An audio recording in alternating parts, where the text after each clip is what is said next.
सोचिए, अगर मैं आपसे कहूं कि आप रोजाना कचरे में फेंकी जाने वाली चीज से पैसा कमा सकते हैं और सिर्फ 20,000 से एक ऐसा काम शुरू कर सकते हैं जो धीरे धीरे आपकी मंथली इनकम को स्टेबल बना दे, तो क्या आप यकीन करेंगे? अक्सर हम बिजनेस के लिए नए आइडियाज ढूंढते रहते हैं, लेकिन असल में पैसा उन चीजों में छुपा होता है जिसे लोग बेकार समझकर फेंक देते हैं। सोचिए, हर दिन हजारों अंडे इस्तेमाल होते हैं होटल्स, बेकरीज, घरों में, और उनके छिलके सीधा डस्टबिन में चले जाते हैं। लेकिन अगर मैं आपको कहूं कि यही छिलके आपके लिए एक छोटा सा गोल्ड माइन बन सकते हैं, तो शायद आप हैरान हो जाएं। ये काम न सिर्फ लो इन्वेस्टमेंट है, बल्कि इसमें कंपटीशन भी अभी ज्यादा नहीं है और डिमांड धीरे धीरे बढ़ रही है। ये बिजनेस है एगशेल पाउडर मैन्युफैक्चरिंग का।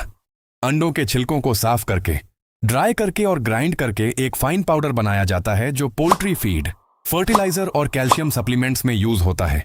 पाकिस्तान में पोल्ट्री इंडस्ट्री बहुत बड़ी है, इसलिए इस पाउडर की डिमांड हमेशा रहती है। अगर हम इन्वेस्टमेंट की बात करें तो स्मॉल लेवल पर आप 20 से 30 हजार में स्टार्ट कर सकते हैं। इसमें एक बेसिक ग्राइंडर मशीन आपको 15 से 20 हजार में मिल जाती है। बाकी पैसा सफाई के लिए टब्स, ड्राइंग ट्रे और पैकेजिंग पर लगता है। मीडियम लेवल पर अगर आप थोड़ा स्केल बढ़ाना चाहें तो 80 हजार से 1 लाख तक इन्वेस्ट करके सेमी ऑटोमेटिक ग्राइंडर और ड्रायर ले सकते हैं, जो प्रोडक्शन को फास्ट और एफिशिएंट बनाता है। प्रोडक्शन कैपेसिटी का रियलिस्टिक आइडिया लें तो स्मॉल सेटअप पर आप रोजाना 15 से 20 किलो एगशेल पाउडर बना सकते हैं। रॉ मटेरियल यानी अंडों के छिलके अक्सर फ्री मिल जाते हैं या मैक्सिमम 10 से 15 रुपए पर किलो पर होटल्स और बेकरीज से मिल जाते हैं। 1 किलो पाउडर मार्केट में 80 से 120 रुपए तक सेल होता है, क्वालिटी और बायर के हिसाब से। अब सिंपल कैलकुलेशन देखते हैं। अगर आप रोजाना 20 किलो पाउडर बनाते हैं और 100 रुपए पर किलो के हिसाब से बेचते हैं तो आपकी डेली सेल 2000 रुपए होगी। रॉ मटेरियल और बिजली का खर्च मिलाकर लगभग 500 से 700 रुपए निकल जाता है।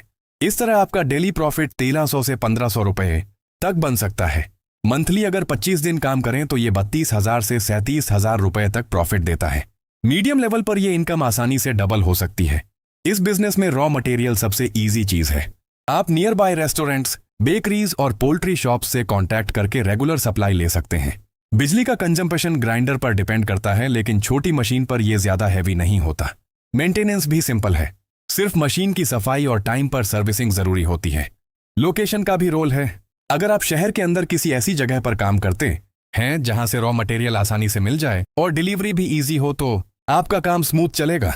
रूरल एरियाज में भी ये बिजनेस चल सकता है अगर पोल्ट्री फार्म्स करीब हों। रिस्क फैक्टर की बात करें तो इसमें सबसे बड़ा रिस्क मार्केट अवेयरनेस का है।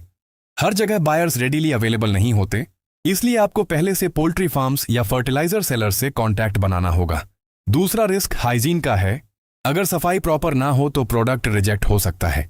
लेकिन अगर आप कंसिस्टेंसी के साथ काम करें, क्वालिटी मेंटेन करें और धीरे धीरे अपने बायर्स का नेटवर्क बनाएं, तो ये छोटा सा आइडिया आपके लिए एक स्टेबल इनकम सोर्स बन सकता है। कभी कभी कामयाबी किसी नए आइडिया में नहीं, बल्कि उन चीजों में होती है जिसे दुनिया बेकार समझकर छोड़ देती है। आज अगर आप एक छोटा स्टेप लेते हैं तो कल ये आपके लिए एक स्ट्रांग बिजनेस बन सकता है।